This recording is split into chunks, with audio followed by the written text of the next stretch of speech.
दोस्तों नमस्कार, ये है मार्गदर्शन फॉर सिविल सर्विसेज। मैं अनुराग चौधरी। दोस्तों, मार्गदर्शन सामान्य विज्ञान के अंतर्गत आज की वीडियो में प्रस्तुत है रसायन विज्ञान यानी केमिस्ट्री के महत्वपूर्ण रिवीजन नोट्स का पहला भाग, जो आपके विभिन्न परीक्षाओं जैसे यूपीपीसीएस प्रारंभिक परीक्षा, आरओ यानी समीक्षाधिकारी सहायक समीक्षाधिकारी, लोअर पीसीएस, अधीनस्थ सेवा चयन आयोग द्वारा आयोजित की जाने वाली विभिन्न परीक्षाओं के साथ साथ एलटी ग्रेड, जेआईसी प्रवक्ता, गवर्नमेंट डिग्री कॉलेज, उच्चतर शिक्षा और लेखपाल भर्ती आदि परीक्षाओं के सामान्य अध्ययन के लिए बहुत ही उपयोगी तथा महत्वपूर्ण है। तो आइए शुरू करते हैं आज का वीडियो। सामान्य विज्ञान के अंतर्गत रसायन विज्ञान के इम्पॉर्टेंट रिवीजन नोट्स का पहला भाग। दोस्तों देखिए, रसायन विज्ञान का विकास सबसे पहले मिस्र यानी इजिप्ट में हुआ था और आधुनिक रसायन विज्ञान के जन्मदाता ए लेवोसिए को कहा जाता है। भारतीय महर्षि कणाद ने डाल्टन के परमाणुवाद से हजारों वर्ष पहले बताया था कि पदार्थ जो है सूक्ष्म कणों से मिलकर बना है, यानी किसी भी पदार्थ का निर्माण अनेक सूक्ष्म कणों से हुआ है। इसके अलावा आप जानते हैं कि रसायन विज्ञान को इंग्लिश में केमिस्ट्री कहा जाता है और केमिस्ट्री शब्द की उत्पत्ति मिस्र देश के प्राचीन नाम कीमिया से हुई है और कीमिया शब्द का अर्थ काला रंग होता है। दोस्तों, विज्ञान की वह शाखा जिसके अंतर्गत पदार्थ के गुणों, संगठन, संरचना और उनमें होने वाले परिवर्तनों का अध्ययन किया जाता है, उसे रसायन विज्ञान कहा जाता है। और रसायन विज्ञान के अध्ययन की प्रमुख शाखाओं में अकार्बनिक रसायन, कार्बनिक रसायन, भौतिक रसायन, जैव रसायन, औद्योगिक रसायन आदि हैं। आइए रसायन विज्ञान के महत्वपूर्ण जो है चैप्टर द्रव्य के बारे में जानते हैं। द्रव्य यानी कि मैटर। दोस्तों, प्रत्येक वस्तु जिसमें भार होता है और जो स्थान घेरती है उसे द्रव्य कहा जाता है। द्रव्य की 3 भौतिक अवस्थाएं होती हैं, ठोस, द्रव और गैस। यानी जो भी पदार्थ या जो भी द्रव्य होता है वो या तो ठोस अवस्था में पाई जाएगी, या द्रव अवस्था में, या फिर गैस अवस्था में। दोस्तों, द्रव्य का वह रूप जिसका निश्चित संघटन और निश्चित गुण होता है उसे पदार्थ कहा जाता है, और द्रव्य का वह रूप जो किसी भी विधि द्वारा द्रव्य के अन्य रूपों में विभाजित नहीं होता है उसे तत्व या एलिमेंट कहा जाता है। तो तत्व क्या है? द्रव्य का वह रूप जो किसी भी विधि द्वारा द्रव्य के अन्य रूपों में विभाजित नहीं किया जा सकता है उसको तत्व कहा जाता है। हवा। दोस्तों, एयर या विंड जो है ये कई प्रकार के गैसों का मिश्रण होती है, और पेट्रोल जो महत्वपूर्ण ईंधन है ये कई प्रकार के हाइड्रोकार्बन्स का मिश्रण होता है। पीने का पानी शुद्ध पानी और कुछ लवणों का मिश्रण होता है, जबकि शुद्ध पानी जो है वो यौगिक होता है, हाइड्रोजन और ऑक्सीजन का। इसके अलावा देखिए, भोजन में उपयोग होने वाला नमक जिसको साधारण नमक कहते हैं ये NaCl, और खाने वाला सोडा सोडियम बाइकार्बोनेट यानी NaHCO3 होता है। ये सभी यौगिक के उदाहरण हैं। दोस्तों, पृथ्वी के वायुमंडल में पाई जाने वाली मुख्य गैसें नाइट्रोजन 78.09% होती है, और ऑक्सीजन की मात्रा 20.95%, आर्गन 10.93%, और इसके अलावा वायुमंडल के निर्माण में कार्बन डाइऑक्साइड यानी CO2 जो है 0.039% की भागीदारी होती है। देखिए, सूर्य से आने वाली परावैंगनी किरणों को अवशोषित करने वाली गैस ओजोन गैस होती है, और ओजोन गैस को पृथ्वी का रक्षा कवच भी कहा जाता है, क्योंकि ये सूर्य से आने वाली अत्यंत उच्च ऊर्जा की परावैंगनी किरणों को अवशोषित करके पृथ्वी पर रहने वाले जीवधारियों की सुरक्षा करती है। देखिए, अवरोही क्रम में अणुओं के बीच आकर्षण बल जो होता है, ठोस में सबसे ज़्यादा आकर्षण बल होता है, उसके बाद द्रव में, और फिर गैस में होता है। तो गैसीय पदार्थों में जो आकर्षण बल अणुओं के बीच होता है वो बहुत कम होता है। दोस्तों, पदार्थ की गैसीय अवस्था में अणुओं के बीच की दूरी अधिकतम होती है, और ठोस अवस्था में अणुओं के बीच की दूरी सबसे कम होती है। आइए जानते हैं तत्व यानी एलिमेंट, यौगिक यानी कंपाउंड, और मिश्रण यानी मिक्सचर के बारे में। देखिए दोस्तों, मरकरी यानी Hg और ब्रोमीन जिसका कि संकेत Br होता है, ये सामान्य रूम टेम्परेचर यानी कमरे के टेम्परेचर पर ये द्रव के रूप में होते हैं यानी लिक्विड फॉर्म में होते हैं, पारा और ब्रोमीन। दोस्तों, तत्व जो है वह समांग शुद्ध पदार्थ होता है जिसमें केवल एक ही पदार्थ का द्रव्य पाया जाता है और तत्व को किसी अन्य रासायनिक विधि द्वारा और अधिक सरल पदार्थ में विभाजित नहीं किया जा सकता है। जैसे हाइड्रोजन, ऑक्सीजन, क्लोरीन, ब्रोमीन, ये सभी तत्व के उदाहरण हैं। और अभी तक 112 से अधिक तत्व ज्ञात हो चुके हैं और 112 ज्ञात तत्वों में 92 तत्व प्रकृति में पाए जाते हैं। अन्य जो तत्व हैं उनको प्रयोगशाला में निर्मित किया गया है। शेष तत्व वैज्ञानिक ने कृत्रिम रूप से संश्लेषित किया है। और देखिए दोस्तों, एक महत्वपूर्ण जो तथ्य है कि प्रत्येक वस्तु की रचना तत्वों से मिलकर होती है, इसलिए इन्हें प्रारंभिक पदार्थ भी कहा जाता है। यौगिक कंपाउंड वह रासायनिक पदार्थ है जो 2 या 2 से अधिक तत्वों के निश्चित अनुपात में रासायनिक संयोग से बनता है और यौगिक को उचित रासायनिक विधियों द्वारा 2 या 2 से अधिक सर्वथा भिन्न तत्वों में विभक्त किया जा सकता है। जल, तो जल जो है वो एक यौगिक है। जल का प्रत्येक अणु हाइड्रोजन के 2 परमाणुओं और ऑक्सीजन के 1 परमाणु के संयोग से मिलकर बना होता है। और दोस्तों, 2 या 2 से अधिक तत्वों अथवा यौगिकों को किसी भी अनिश्चित अनुपात में मिलाने पर जो द्रव बनता है उसे मिश्रण कहा जाता है। मिश्रण भी 2 प्रकार के होते हैं। इनमें एक तो समांगी मिश्रण होता है और दूसरा विषमांगी मिश्रण होता है। समांगी मिश्रण के प्रत्येक भाग के गुणधर्म एक समान होते हैं, जैसे चीनी या नमक का जलीय विलयन। और समांगी मिश्रण को विलयन भी कहा जाता है क्योंकि इनमें सभी जगह एक समान संघटन होता है। विषमांगी मिश्रण जान लेते हैं। दोस्तों, वह मिश्रण जिसमें भौतिक रूप से अलग अलग भाग होता है और प्रत्येक भाग के गुणधर्म अलग अलग हों उसे विषमांगी मिश्रण कहते हैं। सोडियम क्लोराइड और लोहे के बुरादे, साल्ट यानी नमक और सल्फर, तेल और जल का मिश्रण विषमांगी मिश्रण के उदाहरण हैं। और इसमें विषमांगी मिश्रण में जो होता है भौतिक रूप से अलग अलग भाग होता है और ये पूरी तरह मिक्स नहीं होते हैं एक दूसरे में। दोस्तों देखिए, बहुत ही महत्वपूर्ण एक तथ्य और जान लेते हैं कि पृथ्वी के पटल या भूपर्पटी पर पाए जाने वाले प्रमुख तत्व प्रतिशत भार के अनुसार अगर जो हम देखें तो सबसे अधिक मात्रा में ऑक्सीजन होता है 46.6%। दूसरे स्थान पर सिलिकॉन है 27.7%, एल्यूमिनियम 8.1%, आयरन 5%, कैल्शियम जो है 3.6% ये होता है। तो पृथ्वी के पटल या भूपर्पटी पर पाए जाने वाले प्रमुख तत्व प्रतिशत भार के अनुसार ऑक्सीजन, सिलिकॉन, एल्यूमिनियम, आयरन और कैल्शियम हैं। चीनी का फार्मूला दोस्तों C12H22O11, यह एक यौगिक है यानी कंपाउंड है।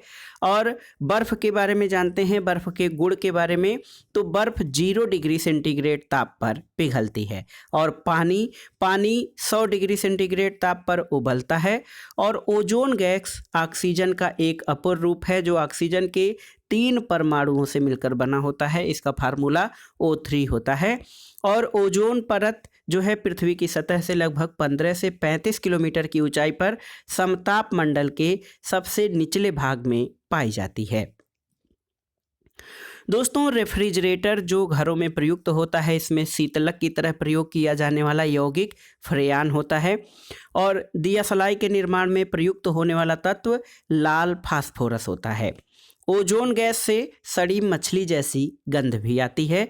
और पुराने तेल चित्रों को पुनः उभारने में हाइड्रोजन परऑक्साइड, इसका फार्मूला होता है H2O2, यह एक द्रव है, इसका प्रयोग किया जाता है तैल चित्रों के रंग को पुनः उभारने के लिए, यानी जो भी ऑयल पेंटिंग होती हैं उनको साफ करने के लिए हाइड्रोजन परऑक्साइड का प्रयोग किया जाता है। दोस्तों, जल में आटे का और जल में चाक का निलंबन एक विषमांगी मिश्रण होता है। और डीजल अथवा पेट्रोल और जल का मिश्रण भी ये एक विषमांगी मिश्रण का उदाहरण है, क्योंकि इनमें जो विलयन बनता है वो पूरी तरह मिक्स नहीं होता है। शक्कर और जल का मिश्रण एक समांगी मिश्रण होता है और एल्कोहल और जल का मिश्रण भी समांगी मिश्रण है। और सबसे अच्छे विलायक सर्वाधिक डाई इलेक्ट्रिक स्थिरांक वाले पदार्थ माने जाते हैं। जल जो है उत्तम विलायक है क्योंकि इसका डाई इलेक्ट्रिक स्थिरांक अधिक होता है और जल एक ध्रुवीय अणु है, इसमें द्विध्रुव आघूर्ण होता है। दोस्तों, जल को सार्वत्रिक विलायक यानी यूनिवर्सल सॉल्वेंट भी कहा जाता है। तो याद रखिएगा, जल यानी जो पानी होता है उसको सार्वत्रिक विलायक यानी यूनिवर्सल सॉल्वेंट कहते हैं। और कई सारे पदार्थ जल में घुल जाते हैं। कपूर, घी, सल्फर, नेफ्थलीन आदि जल में अविलेय होते हैं। देखिए, कपूर, घी, सल्फर, तेल, गंधक, नेफ्थलीन ये जल में अविलेय होते हैं। आयोडीन को स्पिरिट में घोलकर विभिन्न प्रकार की औषधियाँ जैसे टिंचर आयोडीन, आयोडेक्स आदि बनाई जाती है। और ड्राई क्लीनिंग में बेंजीन और पेट्रोल का प्रयोग किया जाता है। दोस्तों, तेल, वसा और रबर का बेंजीन एक अच्छा विलायक होता है, इसलिए इसका उपयोग उद्योगों में विलायक के रूप में किया जाता है।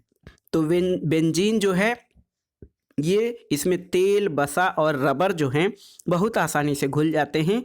इसका प्रयोग उद्योगों में विलायक के रूप में किया जाता है। और देखिए, चीनी, फिटकिरी, नीला थोथा जिसको कॉपर सल्फेट कहते हैं, नमक, एल्कोहल ये सभी जल में विलेय हैं। तेल, वसा, घी, मोम ये सभी कार्बन टेट्राक्लोराइड जिसका फार्मूला CCl4 होता है उसमें विलेय हैं। और पेंट और रेजिन तारपीन के तेल में विलेय होते हैं। रबर नैफ्था में दोस्तों विलयन के बराबर साइकिल के पंचर जोड़ने और अन्य कार्यों में उपयोग किया जाता है। ये विलेय है। रबर जो है वो नैफ्था में विलेय होता है। फिटकिरी का जल में विलयन ठोस का द्रव में विलयन का उदाहरण है। और बादल और कोहरा जो हैं ये कोलाइडी विलयन यानी कोलाइडल सॉल्यूशन कहलाते हैं। विलयन का निर्माण पूर्ण रूप से एक भौतिक परिवर्तन होता है। दोस्तों, मिश्रणों का पृथक्करण यानी सेपरेशन ऑफ मिक्सचर्स जो है कैसे होता है, आइए जानते हैं। साधारण जल को आशुत जल आसवन विधि द्वारा बनाया जाता है जिसको कि डिस्टिलेशन जो है प्रोसेस कहा जाता है। और ऐसे कार्बनिक पदार्थ जो जल में घुलनशील किंतु वाष्प के साथ वाष्पशील होते हैं उनको भाप आसवन यानी स्टीम डिस्टिलेशन से शुद्ध किया जाता है। और स्याही आदि से रंगीन पदार्थों को पृथक करने के लिए वर्ण लेखन विधि जिसको क्रोमेटोग्राफी कहा जाता है इसका प्रयोग किया जाता है। दोस्तों, निलंबन एक मिश्रण है जिसमें पदार्थ के कण द्रव अथवा गैस से धीरे धीरे अलग होते हैं। और एक और महत्वपूर्ण तथ्य है कि देखिए, ऐसा मिश्रण जिसमें एक पदार्थ के अति सूक्ष्म कण 10⁻⁹ मीटर से 10⁻⁶ मीटर दूसरे पदार्थ के संपूर्ण क्षेत्र पर छितरे हुए होते हैं, यानी जिनमें से एक वस्तु दूसरे वस्तु में समान रूप से परिक्षेपित होती है, ऐसे मिश्रण को कोलाइड विलयन या कोलायड कहते हैं। कोलाइड ठोस, द्रव और गैस की स्थिति में भी हो सकता है। और धुआं, कोहरा, इमल्सन, मक्खन, कॉस्मेटिक क्रीम आदि कोलाइड मिश्रण के उदाहरण हैं। आइए रसायन विज्ञान के महत्वपूर्ण परमाणु की संरचना के बारे में जान लेते हैं। स्ट्रक्चर ऑफ एटम क्या होता है। तो दोस्तों, परमाणु के 3 मूल कण होते हैं। देखिए, इलेक्ट्रॉन, प्रोटॉन और न्यूट्रॉन। इलेक्ट्रॉन को E- या β- से जो है प्रतीक के रूप में देखा जाता है और इसकी खोज J.J. थॉमसन द्वारा की गई थी। प्रोटॉन को कैपिटल P1H1 या P+ से प्रदर्शित किया जाता है। गोल्डस्टीन ने इसकी खोज की थी। और न्यूट्रॉन N या N0 से प्रदर्शित किया जाता है। जेम्स चैडविक द्वारा न्यूट्रॉन की खोज की गई थी। और मूल कणों के द्रव्यमान जान लेते हैं और आवेश जान लेते हैं। तो दोस्तों, इलेक्ट्रॉन का द्रव्यमान 9.1095 × 10⁻⁻28 ग्राम होता है और इस पर -1.6 × 10⁻⁹ कूलाम चार्ज यानी आवेश होता है। प्रोटॉन धनावेशित कण होता है और 1.6726 × 10⁻⁻14 ग्राम इसका वजन होता है द्रव्यमान। और इस पे +1.6 × 10⁻⁻19 कूलाम का आवेश होता है। न्यूट्रॉन आप जानते हैं उदासीन कण होता है, इस पर कोई भी आवेश नहीं होता है, जबकि इसका द्रव्यमान 1.6750 इंटू 10⁻⁻24 ग्राम होता है। देखिए दोस्तों, प्रोटॉन पर आवेश जो है एक इकाई धनात्मक आवेश होता है। प्रोटॉन एक नाभिकीय कण है जो धनावेशित होता है, और देखिए ये नाभिक होता है, यहाँ पर प्रोटॉन और न्यूट्रॉन होते हैं, जबकि इलेक्ट्रॉन जो है बाहरी कक्षाओं में चक्कर लगाते हैं। दोस्तों देखिए, बहुत ही महत्वपूर्ण है, इलेक्ट्रॉन की खोज जे थॉमसन ने 1897 में की थी, और पॉजिट्रॉन एक जो है ये कण है जिसकी खोज कार्ल डी एंडरसन द्वारा की गई थी। पॉजिट्रॉन धनावेशित होता है जिसका द्रव्यमान और आवेश इलेक्ट्रॉन के बराबर होता है। इसको इलेक्ट्रॉन का एंटी पार्टिकल ऑफ इलेक्ट्रॉन भी कहा जाता है।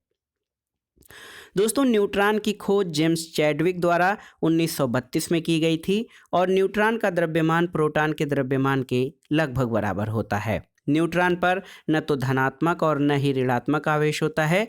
न्यूट्रॉन पर कोई आवेश नहीं होता है।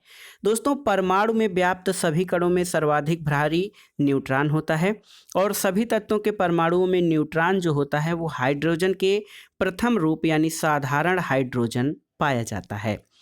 परमाणु के नाभिक में धनात्मक आवेश होता है, और नाभिक में उपस्थित कण न्यूक्लियन, प्रोटॉन और न्यूट्रॉन को न्यूक्लियन कहते हैं संयुक्त रूप से।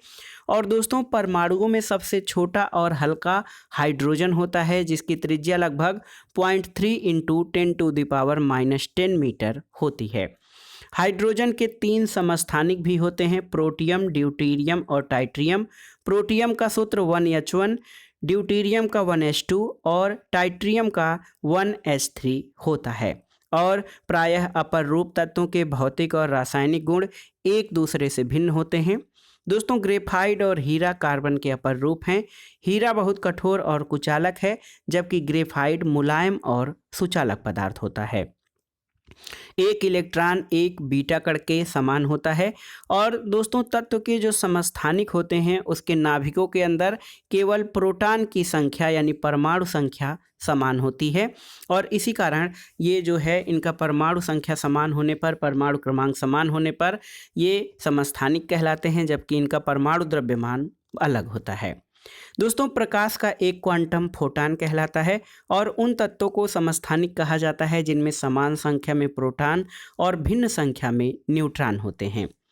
कुछ तत्व ऐसे होते हैं जिनके परमाणुओं का परमाणु भार यानी द्रव्यमान संख्या समान होती है, लेकिन परमाणु संख्या यानी प्रोटॉनों की संख्या भिन्न होती है। ऐसे परमाणुओं को समभारिक कहते हैं, क्योंकि इनका परमाणु भार समान होता है लेकिन परमाणु संख्या भिन्न भिन्न होती है। इसमें देखिए, समभारिक परमाणुओं में कैल्शियम और आर्गन के परमाणु हैं। सामान्यतः न्यूक्लियस की द्रव्यमान संख्या उसके परमाणु क्रमांक से अधिक होती है, और न्यूक्लियस जो होते हैं ये प्रोटॉन और न्यूट्रॉनों से बने होते हैं। संयोजकता के बारे में जानते हैं दोस्तों। केमिस्ट्री में संयोजकता का बहुत ही महत्व है, और संयोजकता या बैलेंसी ये सूत्र या निर्माण में, तत्वों के निर्माण में इसका प्रयोग किया जाता है।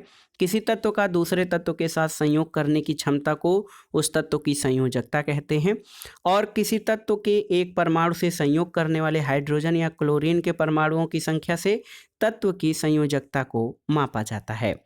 कोई भी परमाणु उतने ही बंधों का निर्माण कर सकता है जितनी की उसकी संयोजकता होती है। तो बहुत ही महत्वपूर्ण है, कोई भी परमाणु उतने ही बंधों का यानी बॉन्ड्स का निर्माण कर सकता है जितनी उसकी संयोजकता होती है, और भिन्न भिन्न वर्ग के तत्वों की संयोजकता भी भिन्न भिन्न होती है।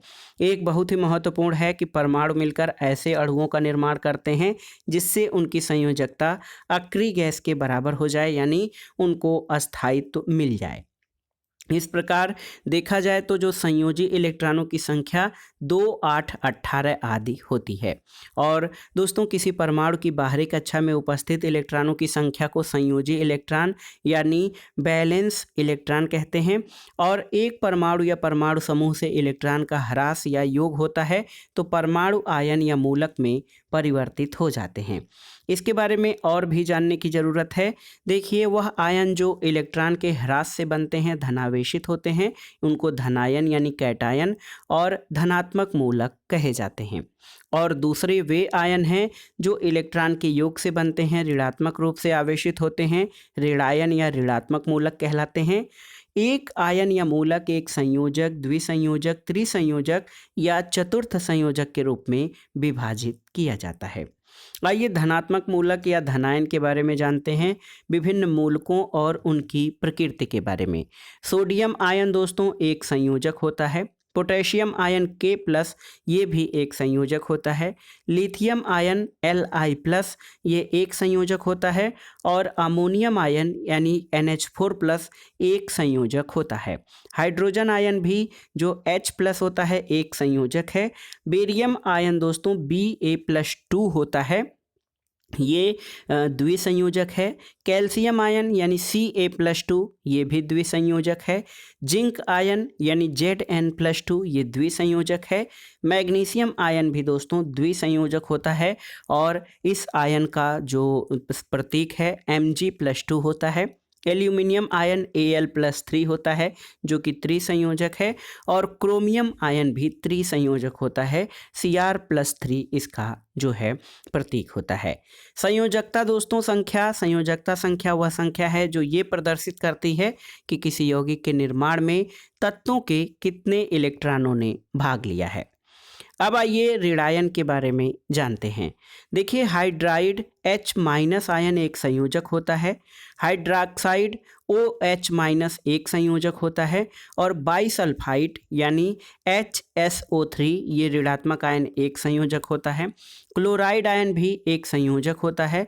फ्लोराइड आयन एक संयोजक है और आयोडाइड आयन दोस्तों ये भी एक संयोजक ऋणायन होता है। इसी प्रकार ऑक्साइड आयन जो होता है, देखिए ऑक्साइड O-2 ये द्विसंयोजक, सल्फाइड आयन द्विसंयोजक, सल्फेट आयन द्विसंयोजक, बाइफास्फेट आयन जिसका कि सूत्र होता है HPO4-2 ये द्विसंयोजक होता है। इसी प्रकार दोस्तों फास्फेट आयन PO4 इस पर -3 का आवेश होता है, ये त्रिसंयोजक, और फास्फाइड आयन P-3 त्रिसंयोजक और नाइट्राइट आयन N-3 ये भी त्रिसंयोजक आयन होता है। दोस्तों, यौगिकों का रासायनिक सूत्र उनके आयन के आवेशों की संख्या पर निर्भर होता है, बहुत ही महत्वपूर्ण है। और धनात्मक मूलक या धनायन को पहले लिखा जाता है, ऋणायन या ऋणात्मक मूलक को उसके बाद लिखा जाता है। किसी यौगिक के अणु वैद्युत रूप से उदासीन होते हैं, तो ये बहुत ही महत्वपूर्ण है। किसी यौगिक के अणु जो होते हैं वो वैद्युत रूप से उदासीन होते हैं और सोडियम क्लोराइड का बनना वैद्युत संयोजकता का उदाहरण है। लगभग सभी लवण और धातु ऑक्साइड एवं धातु हाइड्रोक्साइड ये आयनिक यौगिक होते हैं और सहसंयोजक बंध द्वारा बनने वाले यौगिक आणविक यौगिक कहलाते हैं। दोस्तों, सहसंयोजक बंध जो हैं ये इलेक्ट्रॉन के साझे द्वारा प्राप्त होते हैं। वाष्प अवस्था में हाइड्रोक्लोरिक अम्ल के जो HCl के अणु होते हैं वो ध्रुवीय सहसंयोजी बंध का उदाहरण माना जाता है।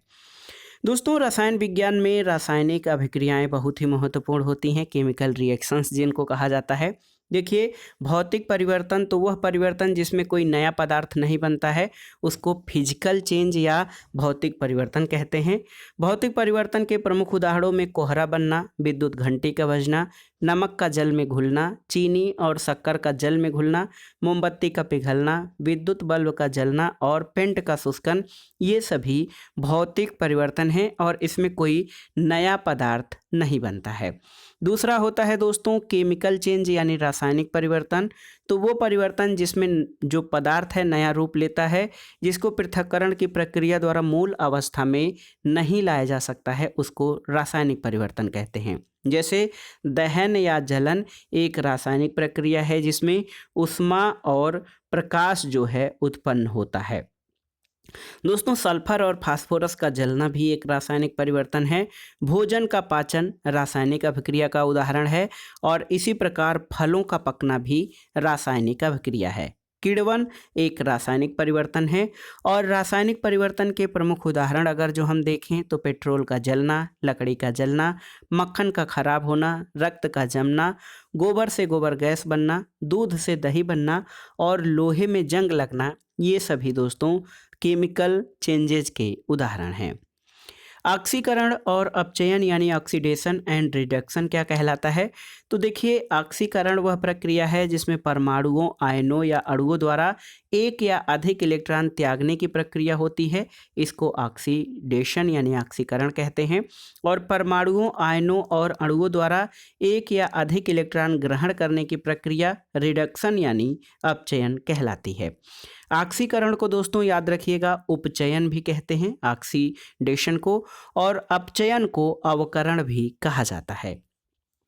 धातुओं के ऑक्साइड जो है ऑक्सीकारक पदार्थ होते हैं और सभी धातुएं अपचायक पदार्थ के उदाहरण हैं। देखिए, आयन और मूलक जो होते हैं दोस्तों, उनकी ऑक्सीकरण संख्या उनकी संयोजकता के बराबर होती है और सभी धातुओं की ऑक्सीकरण संख्या धनात्मक होती है। हाइड्रोजन परऑक्साइड आप जानते हैं कि H2O2 ये ऑक्सीकारक और अपचायक दोनों का कार्य करता है। और हाइड्रोजन परऑक्साइड के उपयोग के बारे में आपने जाना है कि ये ऑयल पेंटिंग यानी तैलीय चित्रों को साफ करने में इसका प्रयोग किया जाता है। सल्फर डाइऑक्साइड की विरंजन क्रिया अपचयन के कारण होती है और सल्फर डाइऑक्साइड और क्लोरीन फूलों का रंग क्रमशः अपचयन और उपचयन यानी ऑक्सीकरण के द्वारा नष्ट करती हैं और क्लोरीन किसी पदार्थ का विरंजन ऑक्सीकरण प्रक्रिया द्वारा करती है। आइए अब देख लेते हैं उत्प्रेरक और उत्प्रेरण के बारे में।